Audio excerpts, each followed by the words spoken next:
So Alex is our academic coordinator at Macmillan Education in Brazil.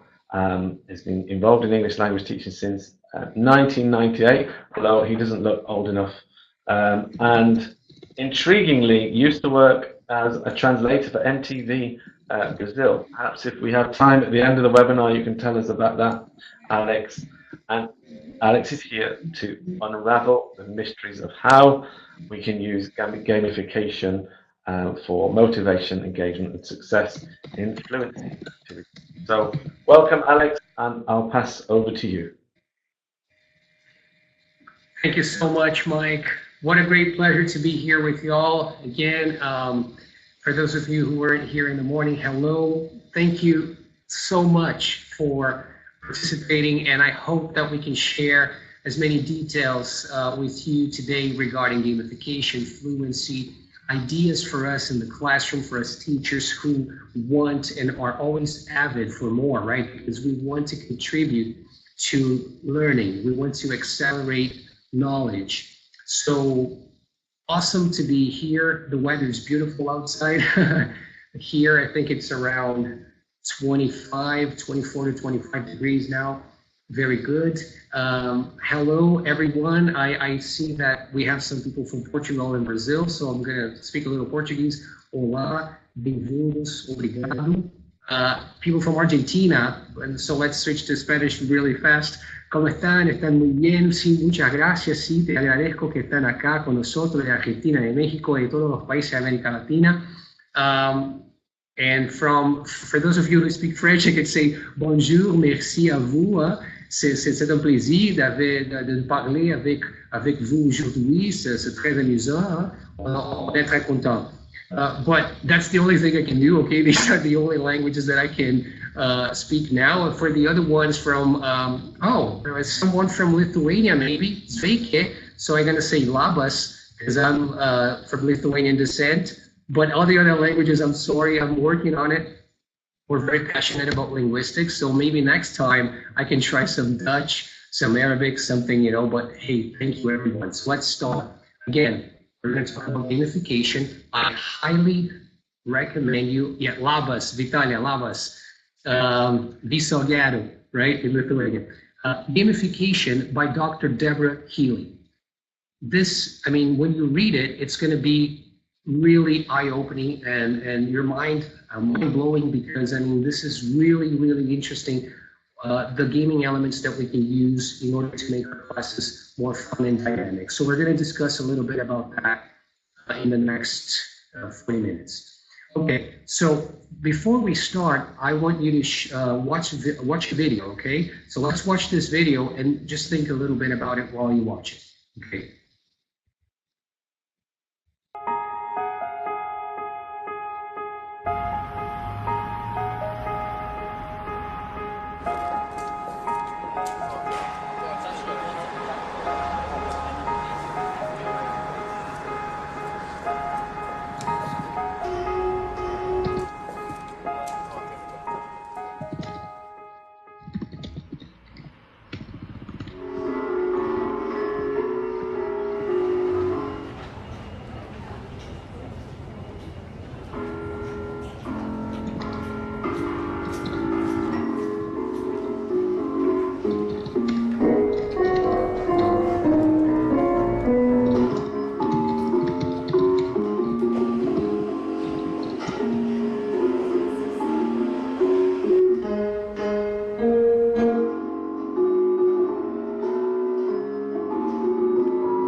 So as you can see, you notice that In the beginning, we had stairs and we had an escalator, and then we had, let's say, 66% of the people using the escalator. So 2/3 just going through the motions of the day, you know, we don't want to do anything.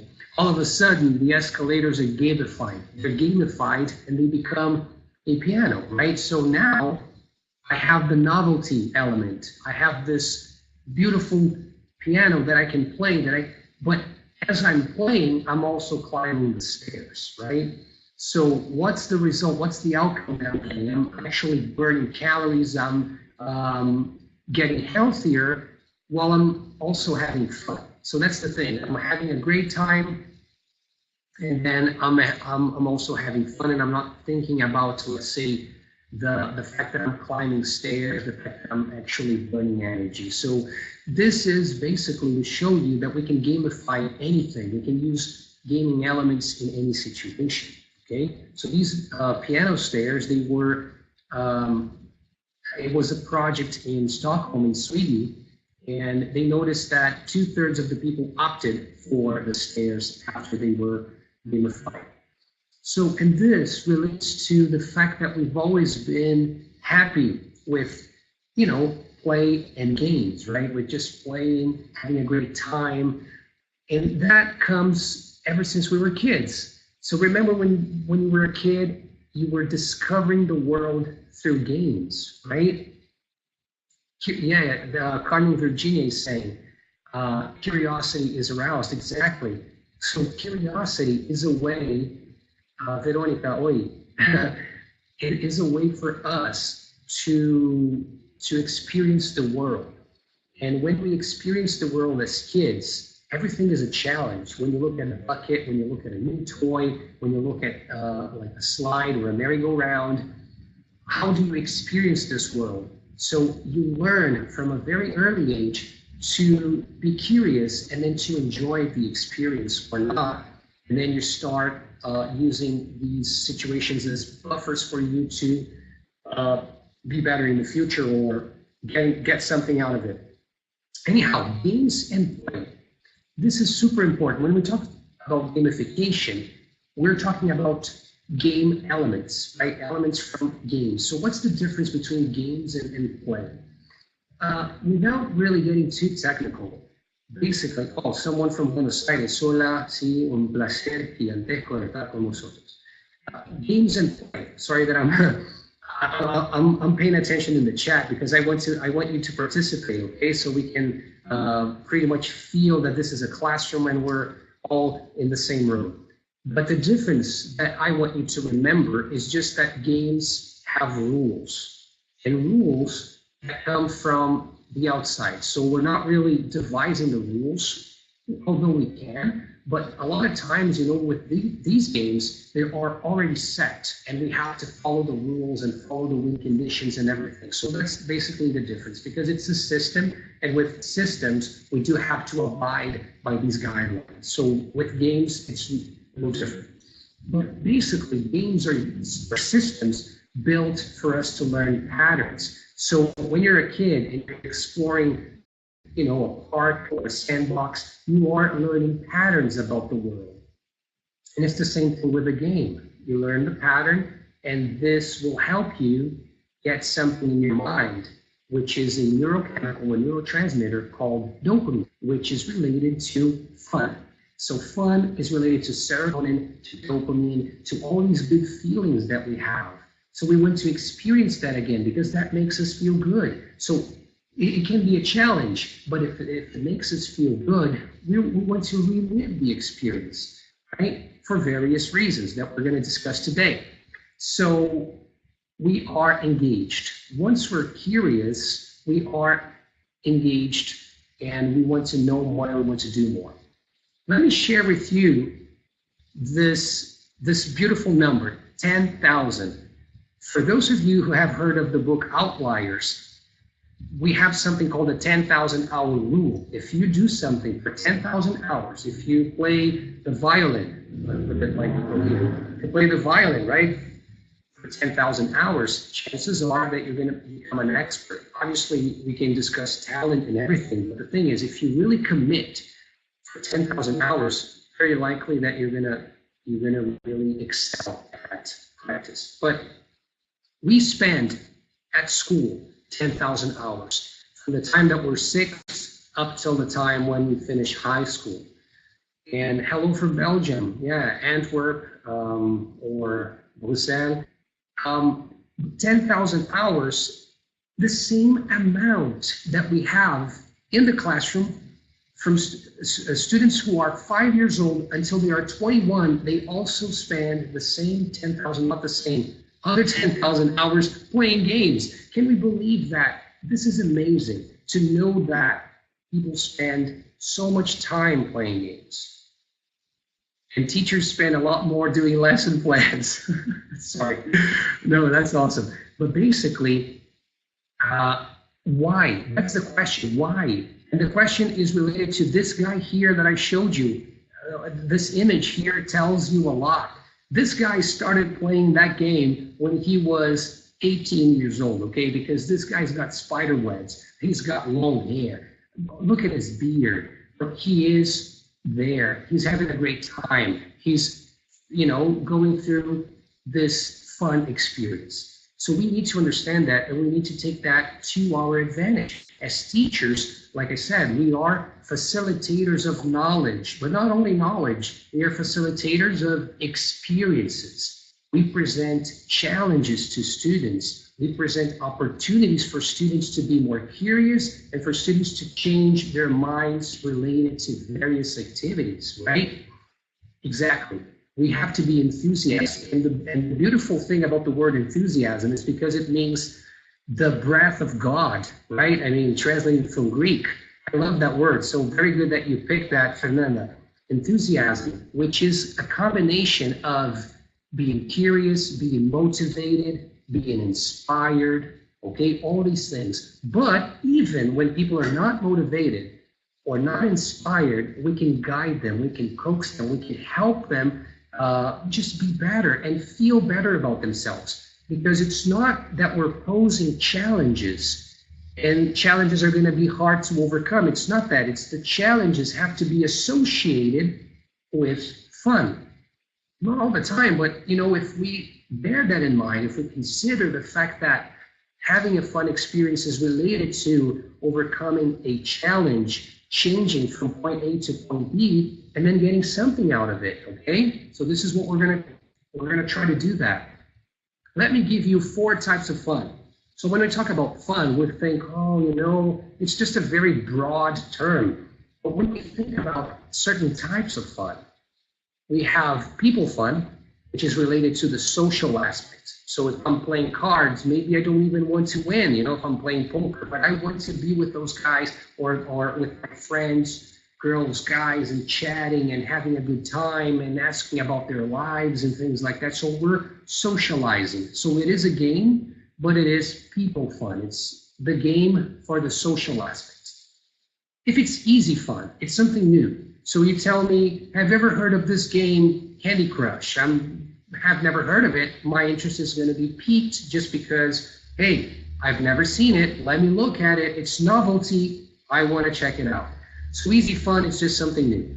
Hard fun, that's where we actually arrive and we start thinking about proper gaming, because for us, hard fun is the challenges. Teachers are always posing challenges. The challenges that they have to be related to the development of the student, obviously, right? We have to bear that in mind. Like Vygotsky used to say, right? The zone of proximal development. We have to help students be better through the challenge, but they have to be able to do it by themselves. So hard fun, is related to games. So chess, Sudoku,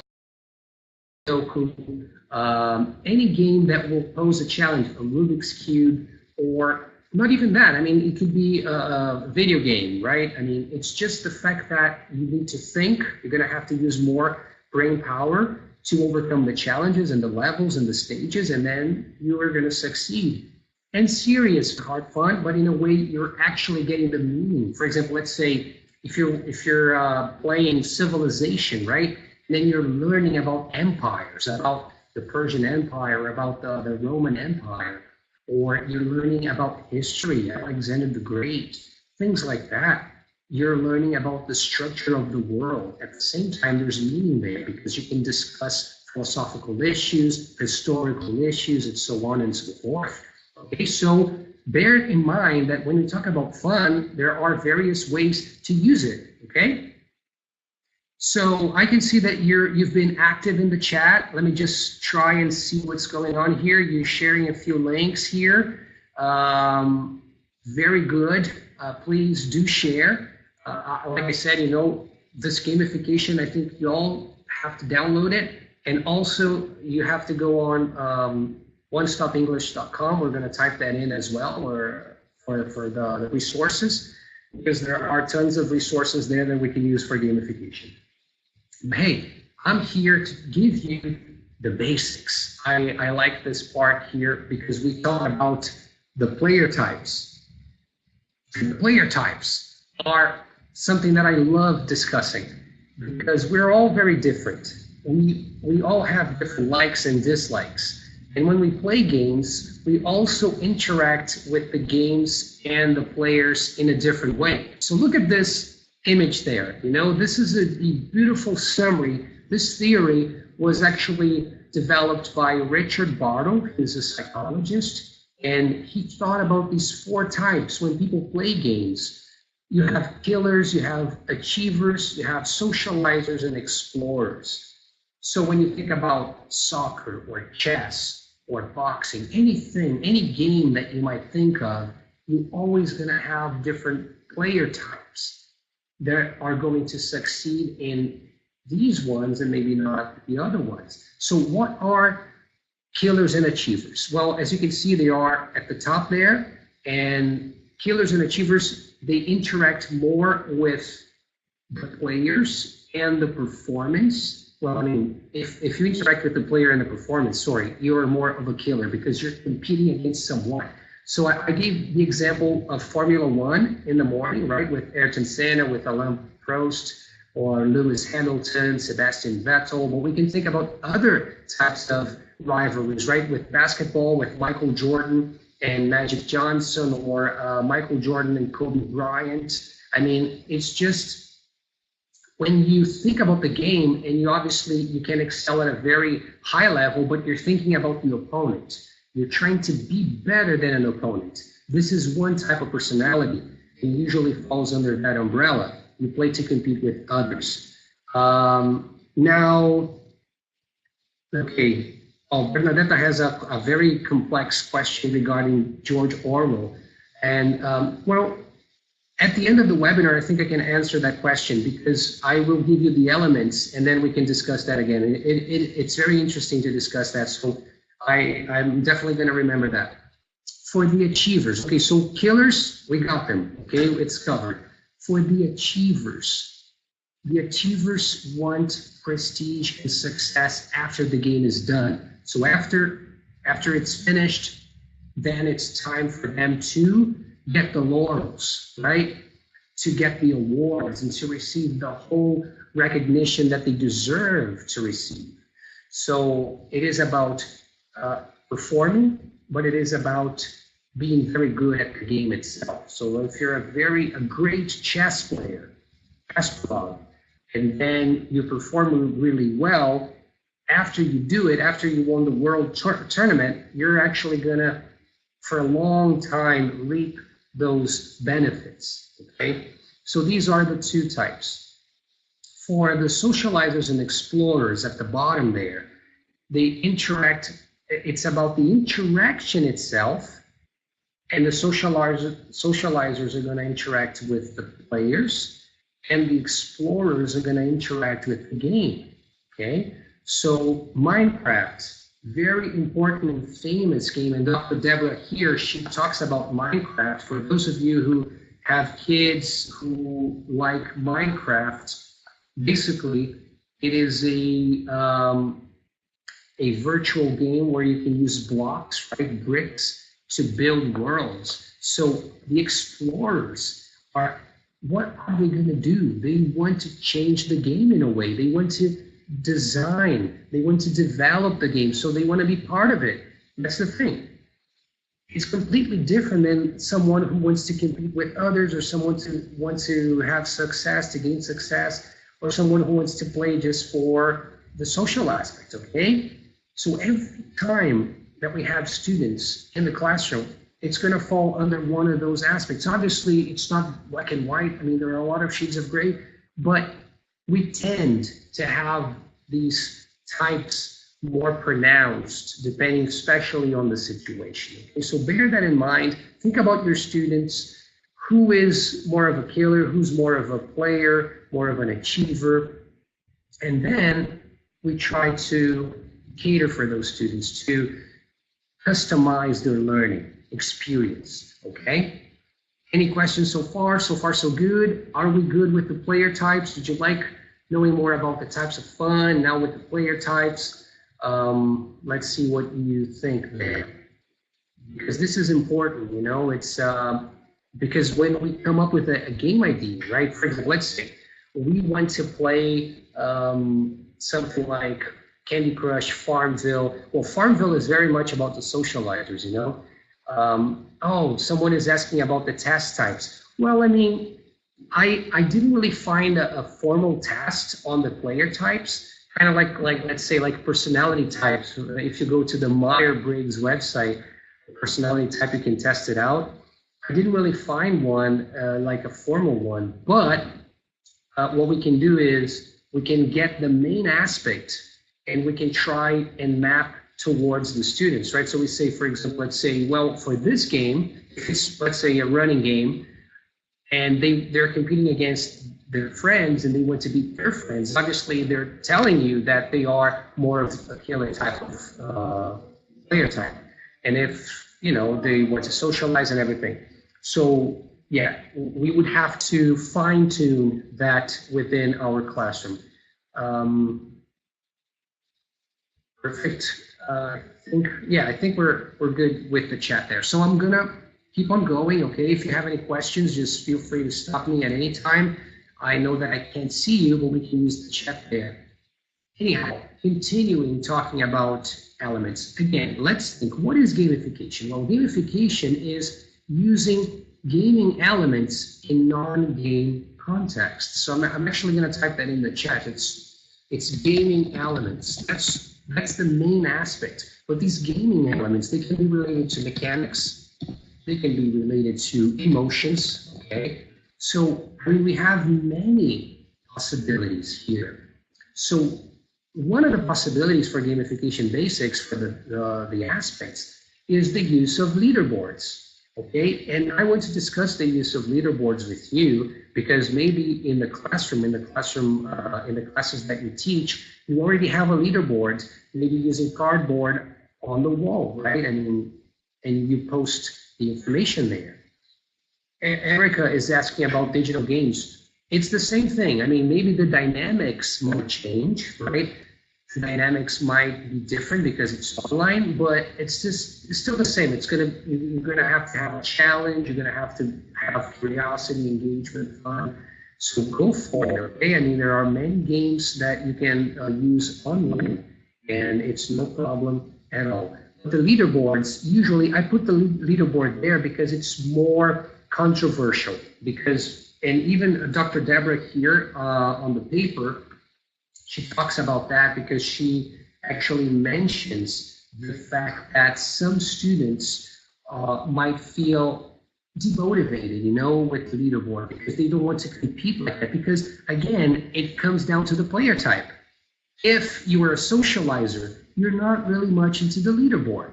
But what you can do is you can have different types of leaderboards. You don't have to have just one leaderboard, and this leaderboard is going to be about points.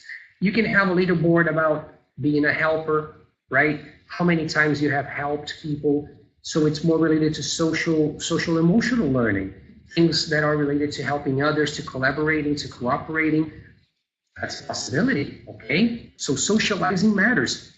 Something else, you don't have to have individual names on the leaderboard. You can have teams. That's exactly what we do on Navio. Navio is our platform for our course books, and it's gamified. It's gaming. It uses gaming elements, and one of the elements is the leaderboard, but it's based on the teams. So students get together, they create a team, right? They form a team, and then they can post their results there on the leaderboard. I mean, they're going to be there for them to check. The name of the platform is Navio, Navio, and it's linked to the course books, to Macmillan course books. So if you're teaching with a Macmillan course book such as Give Me Five, High Five, Ferris Wheel, I mean, there are some course books that are linked to this platform. And we have various situations where students are actually going to play games, and we're going to have gaming elements as well, like leaderboards and the others that I'm going to discuss. But what really matters here, guys, is to use leaderboards accordingly, depending on the situation. So sometimes it's going to be like, my students are okay. They want to have a leaderboard. We did a class vote, and it was, democratically voted that a leaderboard should be posted. It's all about opportunities, okay? It's all about knowing your community.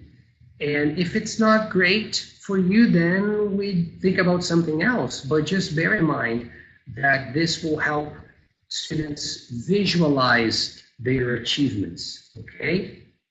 Exactly, I like that, Maria. It's not about winning, exactly. It is about having fun. It is about drawing something out of the experience. What have I learned from this experience? It's about reflection as well, right? Reflecting on what we did, and for next time, how can I change? Do I need to change?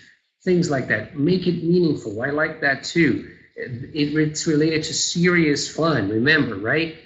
So exploring the game and expanding the game to a more meaningful scenario. Exactly. It's about achieving something. Exactly. It could be achieving success, like an achiever, right? Gaining prestige because you are so good at that game. Or it can be achieving, maybe knowing more about yourself, maybe feeling more socialized with the experience because you were part of this group and you all did together and you played a part in this project, okay? So it's not only about the win. I mean, it depends on how you see it. So it's perspectival, okay? It's based on perspective. Very good. Following our program here, this is an example of a leaderboard from today, from last week, from the month, the performance. But like I said, this is a matrix. And what is a matrix? It's a fancy word for rows and columns. So basically what we can do is we can change that. We can be explorers and we can change. We can say, well, in my class, the leaderboard, it's not about, let's say, points. My leaderboard is going to be about socializers. So I'm going to try and make it social oriented. This is for 1 week or 2 weeks. For next time, we're not gonna use that leaderboard. We're gonna have a different leaderboard, maybe towards the killers and achievers. So it's gonna be more about points. That way, everyone is getting a piece of the cake. Everyone is feeling like they are having an opportunity to shine. Because if you allow, for example, let's say if you have a leaderboard for the number of times that students have come to class, we're gonna discuss this later. It's completely different. I mean, it's out of their control. It's things that they're not going to control, and still they can be awarded points. So this is going to be more related to cooperation. Hey, please, you have to come. Maybe I have to persuade you to come. I'm going to call you. I'm going to send you a WhatsApp because you need to come because I want to get my point. I need you, so let's work together. So this is the thing, right? It's having ideas that are out of the box and trying to change.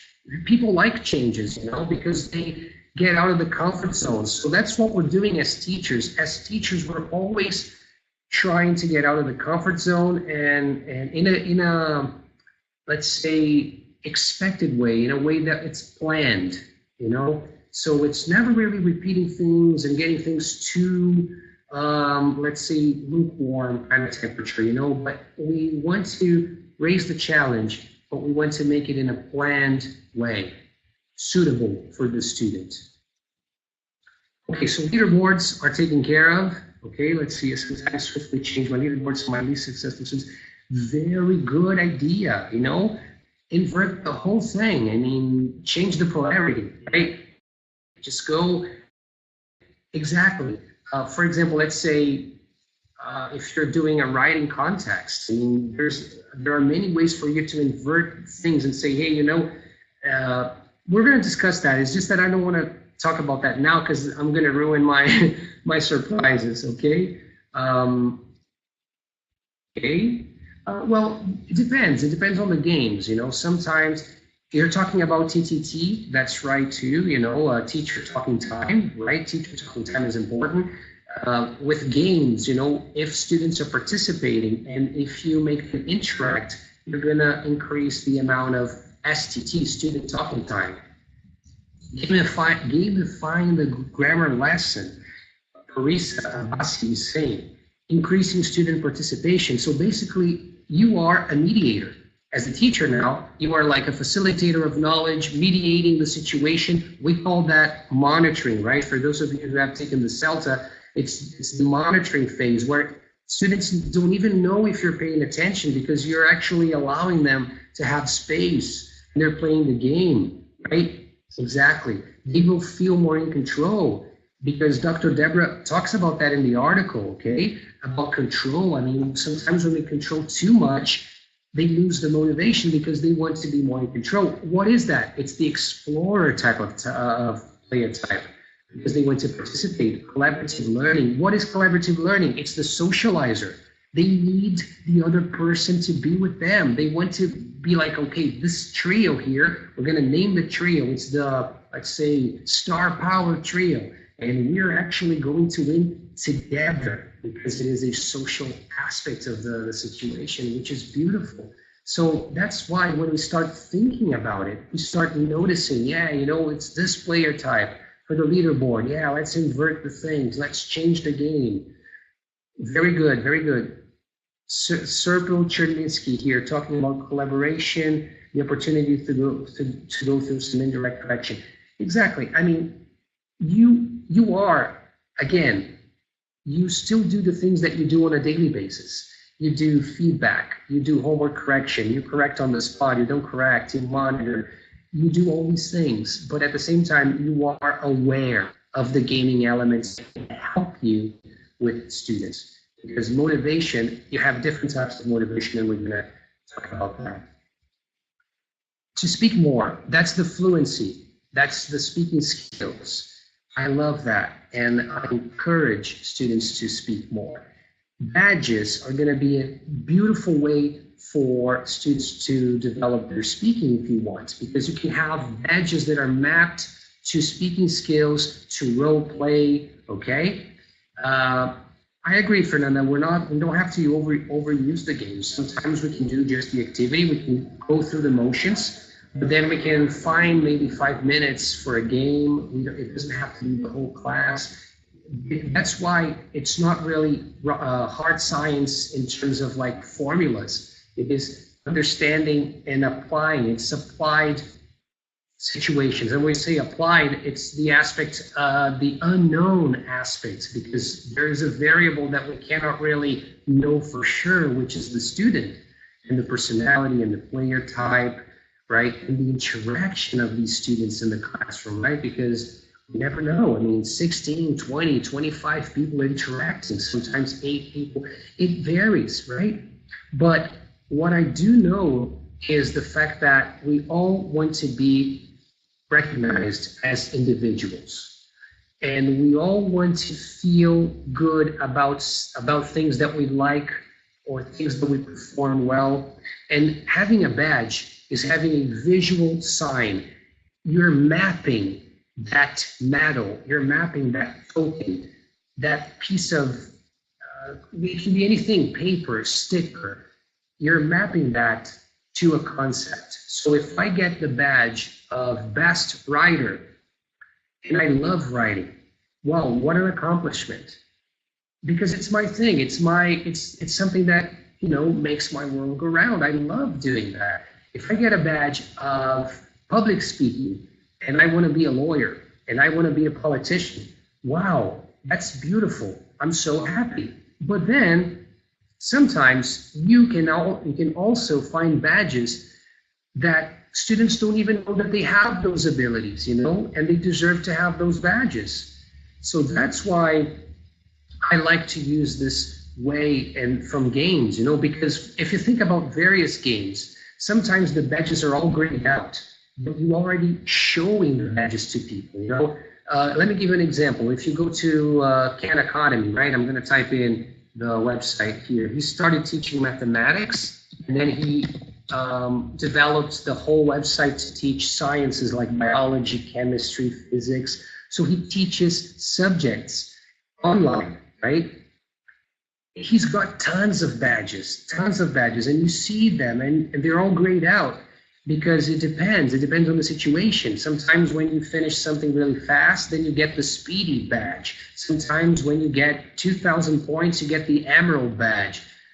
And let me share that this badge system is actually percolated in society. For example, let's say when you get a credit card, and if it's platinum, or if it's the black card or MasterCard or whatever, Sapphire, these are badges in a way. I mean, when you show people the credit card, it is obviously a badge in a way. It's a token. It's mapping to a certain concept. In our case, it's actually mapping to beautiful concepts. I mean, you're a helper because you worry about people, because you want to help them be better. I mean, you wear the helper badge and you feel good about it, okay? So bear that in mind. It doesn't have to be only for young learners. You can devise badges that are that work really well with teenagers and with adults, okay? Everyone likes, let's say, movies or sports. Why not create these badges when they tell stories about these things during their speaking sessions, okay? Very good, very good. I appreciate the fact, nice idea with badges. Very good with maybe Victoria, right? I cannot read the Cyrillic alphabet in Russian, but it looks like it was Victoria. Victoria. Okay, badges. Let me show you types of badges. So here we have even the Oscars here, right? For someone who gets an award for entertainment, right? I mean, maybe they created a show or a scene, right? They were acting, and they deserve to get the actor's badge. Or they develop a poem, right? Beautiful poem using rhymes. They get the poets, the Shakespeare, the Bard. Why not have the Bard badge, right? And I will give you a website for you to devise your badges. It's called Canva, www.canva.com. This website is free, and you can devise various types of badges, just playing with the ideas. Like I said, think of a way to map a concept. So if someone likes to make things, let's say you can use spaghetti to come up with a building. So you're more like the maker, like an engineer. So you get the engineer badge, okay? It's all about your imagination, all right? Very good that you like these ideas. Hopefully, yeah, the Canva website, hopefully you're gonna go there and devise various badges. So we talked about leaderboards, we talked about badges. Now we gotta talk about levels. And levels are so great because we can link them to our classes, because we use books, and books are always, they always have a syllabus, right? A scope and sequence. And the syllabus is divided into units, right? Unit 1, Unit 2, Unit 3, Unit 4. But when you talk about units, I mean, everyone is used to a unit. Everyone is already familiar with the idea. However, if you think of units as levels, now they become steps. Steps for me to go from point A to point Z, because I want to do it all, okay? And obviously, we do increase difficulty in a book, right? So the curriculum is divided into bits. so we can slowly but surely absorb those contents, okay?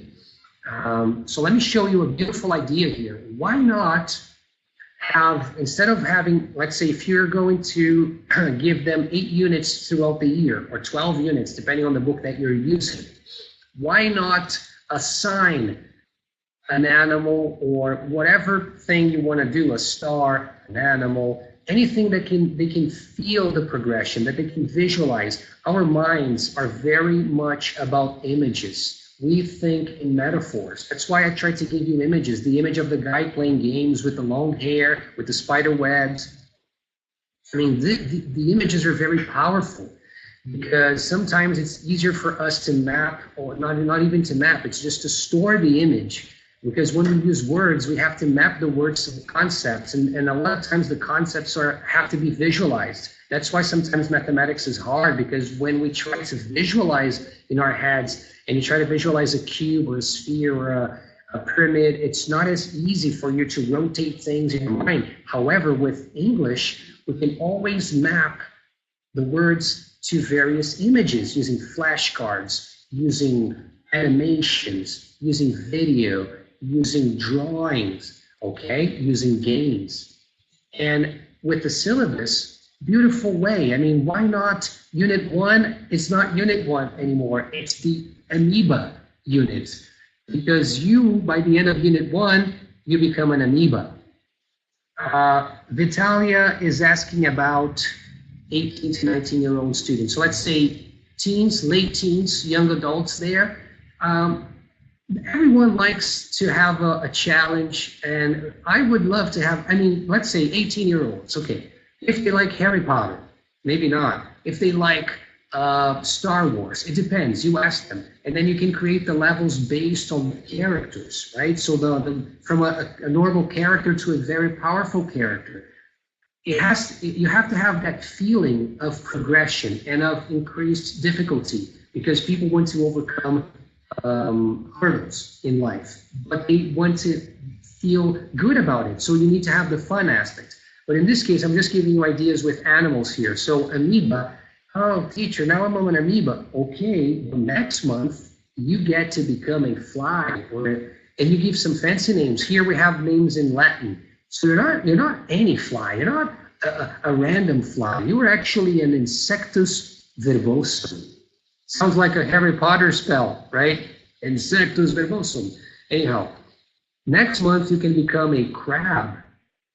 Okay, so crabs, and then you can become a fish or a frog or a bird. Now I'm a bird. I don't want to be a bird. I want to be an eagle. Okay, because I want to fly. I want to experience the world kind of like a drone, you know? So it's basically something that you could think about in order for you not to treat the lesson with numbers, you know, just treat the lesson with levels. This is one of the ideas. Let's see.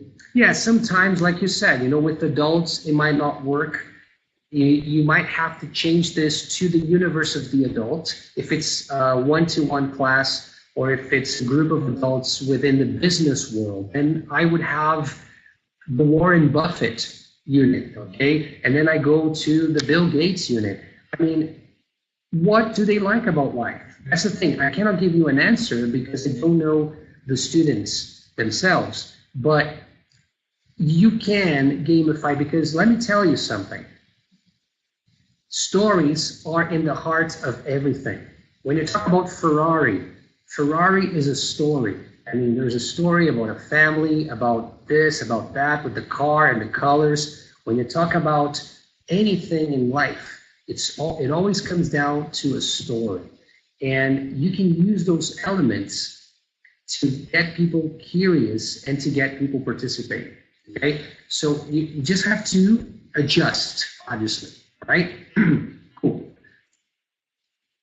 And then we have the badges. We devised the badges on Canva. We have the leaderboards. We thought about the lessons. We have the levels. So they are going to progress. Now, once they start doing the activities, we need to share that. We need to share that with the world. I mean, it's time for us to let the world know that we're doing this and we're doing that. And this is what people do on Instagram, you know, they just want to be noticed. But that's the thing. You're not only awarding individuality, you are actually trying to cater for the collective aspect. That's why you can use the teams, okay? You don't really need to share. But what you can do is you can help them think about the idea, or if it's age appropriate, right? I mean, if it's Facebook or Instagram, if they want to share, or not even that, if they want to share with the school, right? I mean, if there's a system or a platform, okay? Yeah, some people are just saying that maybe badges for adults are not really the best way but I tend to think, is it really? Because online, a lot of adults want to collect badges, right? I mean, like I said, with games, you know, you have the trophies and the badges, and so I think it depends on the situation. Sometimes with certain adults, it's not going to work, but don't really think that just because badges don't work for certain types of adults, it's not going to work for others, okay? Because we can find ways to use them. All right. Very good, yeah, very good, Sergio. Okay, now, everything that I talked about, the number one thing is always to think about the challenge. So every time you think about, okay, I have a group of adults, I have a group of teens, I need to think about the challenge, because it has to be something related to their lives. It has to be something related to something that they might enjoy or they might be curious about. Maybe they have never heard of it, but they're going to be curious about it. Then I have to think about the win conditions. So how many, what do they get? How can they win? Or is it about the win, about like the victory itself? Or can I only assign situations to the groups? So we're going to discuss that with real life examples in 1 minute. Leaderboards, I can use them, I cannot use them.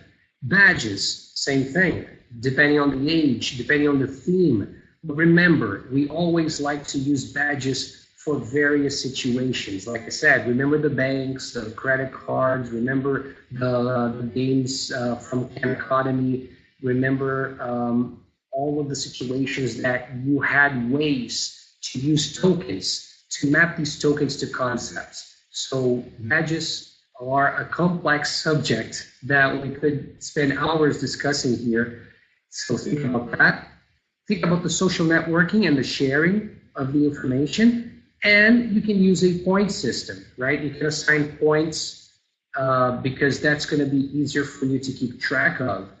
But it doesn't have to be only points. I mean, you can use words like excellent, like phenomenal. It's not as easy to gauge, right, with numbers because they are discrete, right? Because you have integers, right? 1, 2, 3, 4, 5. It's easier for you to gauge how people are doing, okay? Anyhow, this is the most important slide, y'all. It's the gamification loop. When we think about games, you need to have those things there. If you were developing a game, you would have to think about those things, okay? You have to be fair. They have to feel that they have possibilities to win. It's not only random things. It's not like a slot machine, right, in a casino. It is actually, I put my effort and I'm awarded because I'm putting my effort, okay? Yes, I like the idea of students devising their own badges. I like that because it's the maker. Now, the maker movement is huge, right? Because students want to know about things, but they want to experiment. So that's the thing. 3 things: inquiry, knowledge, experimentation. It's always about that. So inquiry is like asking a question. It can be the challenge, right? So why is the sky blue? This is a project, okay? But in the case of a game, it's like, what is the purpose of the game? And what do I get when I finish the game, right? So it depends, but it's always the question, the big question, the inquiry. And then we get the knowledge, so we get to know the game and we get to perform really well. And then it's the experimentation, it's the whole activity, it's the doing. And if you're making, you're actually developing the game as you go. So you get to learn with the mistakes. That's the thing. When you're a maker, you get back to the drawing board because you're actually testing things out. You're testing things as you go. So it is okay to make mistakes. That's what we have to encourage students to do that. Okay? Very good. Inquiry, knowledge, and experimentation. I like that approach because that way I'm trying to think of all the steps. I have curiosity, and curiosity will lead to engagement because they're curious. I have knowledge in a way that because I want to advance learning, I want to accelerate knowledge. And then I have experimentation, meaning that it's not going to be only theoretical, it's going to be practical as well. It's about the hands-on. And sometimes it's like, it's that moment where I feel that I'm actually contributing, right? And I think this is the huge difference from the classrooms of the 20th century compared to now, this 21st century, because now it's about making things. It's about trying to help students be more like, okay, let's try, let's test things out, and let's see if it works. That's beautiful. Okay. Very good. Peer help. And peer help means what? Cooperation, collaboration. It's going to go really well with socializers, and it's going to draw the attention towards the collective. Very good. Alrighty, so the gamification loop. Now for us to finish, because we're almost running out of time, I'm going to give you some practical examples. Like I said, sometimes when we think of awards, we always think about points for mistakes, for cohesion, coherence, things like that. We don't really have to just use technical aspects. We can actually award for anything. So for example, total class attendance. Like I said, this is something that I can do, I can contribute, but I cannot really accomplish on my own. I need my friends to be there with me. So this gives me a sense of collaboration and participation. I have to work together to get those points. All right, so that can be a specific badge for that situation. Okay, so I just think that by doing so, we think out of the box and we present ways not only to award people. So if you have a leaderboard for total class attendance, that's fine, it's collective, okay? So everyone is part of that. Everyone is playing a part when it comes to that. Homework. I want to assign homework. I can assign collective homework and individual homework, collaboration, and also individual work. And I can assign points, achievements, not only points, could be badges. Okay, and correct. All student answers all the questions in an exercise correctly, or all the class, or the group, right? That trio there. So just thinking about various situations to award students. Okay, 1 month without a missed class. Very good. That's a possibility. Just award them, because that way they're going to work together. They're going to try at least. Okay. This here, now, leaderboards, very controversial. Just to finish, what is my point? I've spent a lot of time talking about leaderboards. My point is, you have the numbers there, but you can also assign badges to the ones who are not performing really well. So let's say if Paula is making many grammar mistakes because she's trailing, but at the same time, Paula is very creative. Paula writes the best introductions about the story. She's very creative. So when she comes up with a story, it's beautiful. She starts off really well, and she's having a great time. So why not give her a badge of most original story? Okay? Why not give her a very creative badge and put that on the leaderboard? So it's about finding ways to cater for every student in specific ways. You're customizing things or personalizing the experience, because everyone is going through an experience, but we're not really, we have to focus, we have to shine a light on certain areas. We're like a beacon, you know, and we're just changing where the light goes, okay? It's about being inclusive. I love that, Maria. I love that.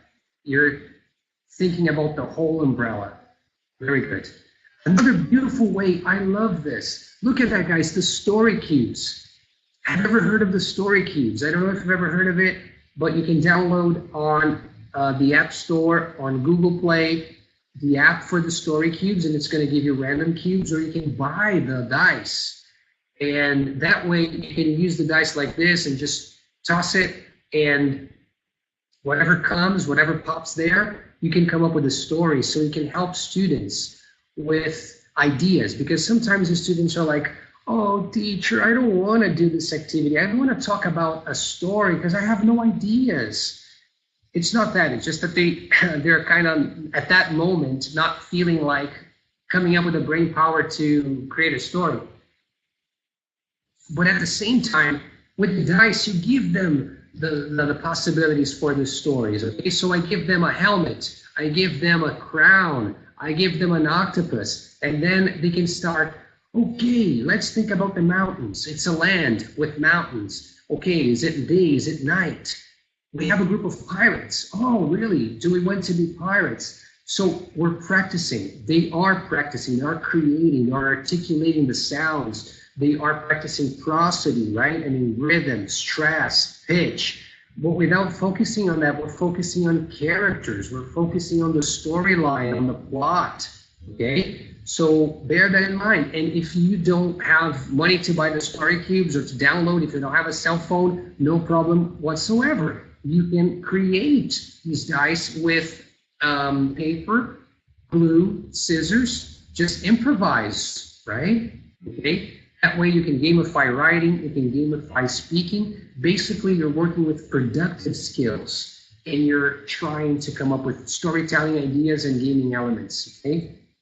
Another idea that I really like is just working with flashcards and working with flashcards in different situations. Like the movie Back to the Future, you know, just give them a flashcard of Marty McFly and give them a flashcard of Professor Emmett Brown. And then from point X to point Y, what happened?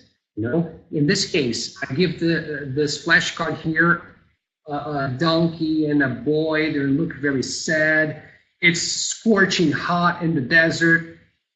I have a cactus there. What's going on? Let's see. Whoa. And then I show this scene here. Something has happened. I mean, I can practice the present perfect if they are intermediate, like B1 level, right? What has happened? Well, the boy has gone to the desert in order to explore this situation. Okay, so this is Peter's idea. What about you, Sophie? What do you think about the desert? Why was the boy there with the donkey and why were they sad? Okay, so you're just using two flashcards, but then you're also thinking about the gamification. So the challenge here is to describe a scene. Let's hear the descriptions and let's vote for the best description. It can be a group.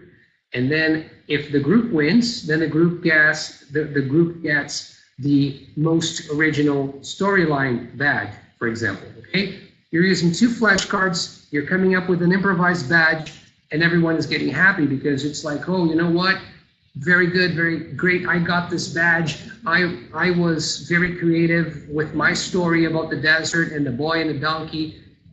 Simple, nice, off you go, 5-minute wrap-up session to finish the class, okay? So you're still doing ideas and activities that you used to do, but now you're seeing from a different light, from a different perspective, all right? So this is to conclude. Basically, gamification for English teaching is important, for any language for that matter, because sometimes you can encourage people to do things that they don't want to do, or they think that they don't want to do because of motivation, because of not feeling curious about it, okay? Exactly, it's thinking about the stairs and the metaphor of the stairs, climbing stairs. You're not climbing stairs, you're playing the piano, even though you're climbing stairs.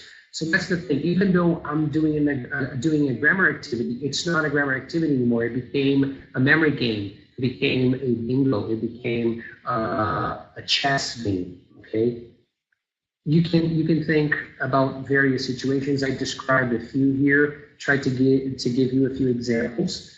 Hopefully, yes, it's learning without realizing, because this is great. What is learning when you don't notice learning, especially with the language? When it's implicit, or the word that Chomsky loves, tacit. When learning is done tacitly, it's acquisition, right? When you acquire a language, you don't really know that you're learning, even though you are. But you can try and emulate acquisition in various ways. And gamification can help you with that, okay? So it's tacit knowledge, exactly. I like that. It's just because you're focusing on other aspects. And then naturally, or at least in a more, you know, let's say, in a more immersion-like way, you're going to draw the attention towards that without really having to talk about it. Unconscious, I love that word, unconscious, because you're actually doing other things, experiencing. Very good. And now it's time for questions. If you want to ask questions regarding anything that we've talked about, because we ran out of time. Hi, Alex, can you hear me? Yes. Hi, everyone. So, yeah, as Alex said, we will ask Alex whatever questions we want to in a few minutes. I just want to say, on behalf of Macmillan Education, a big thank you to all of you teachers who have attended from all over the world. Some of you very early in the morning, some of you very late at night, and an hour in a teacher's life is a very long time, and we really appreciate you spending that with us. And I'd also like to say a quick thank you to the team here, to Kasia, to Sonali, for all the support in putting together today's webinar.